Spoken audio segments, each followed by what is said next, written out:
আসসালামু আলাইকুম ভিউয়ার্স। আমি মনে করি আপনারা ভালো আছেন। আমি অনেক দিন পরে আবার আপনাদের সামনে আসলাম। আমাদের খেলা আরম্ভ হতে যাচ্ছে 30শে ডিসেম্বর থেকে। আমাদের প্রথম খেলা হচ্ছে রাজশাহীর সাথে। আপনারা জানেন আমাদের অলমোস্ট সব প্লেয়াররাই চলে এসেছে।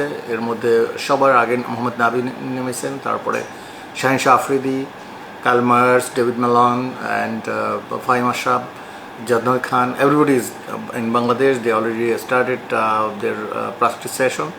বাংলাদেশ পক্ষ থেকেও যারা আমাদের বাংলাদেশি প্লেয়ার আছেন সবাই অনবোর্ড করেছেন অলরেডি।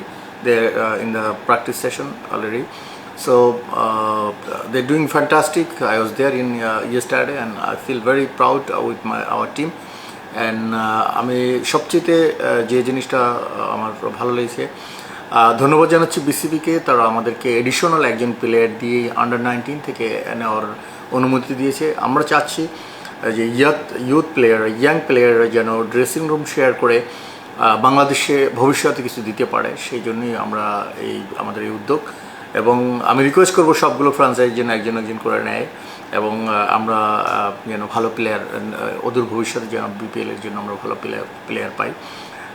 আমাদের প্রথম খেলায় আপনারা সবাই মাঠে আসুন, সবাইকে সাপোর্ট করুন এবং আমাদের প্লেয়ারদেরকে সাপোর্ট করুন, ফরচুন বরিশালকে সাপোর্ট করুন, আমরা যেন জিততে পারি এই প্রত্যাশা রেখে আপনাদের কাছে দোয়া রেখে আমি বিদায় জানাচ্ছি। আসসালামু আলাইকুম।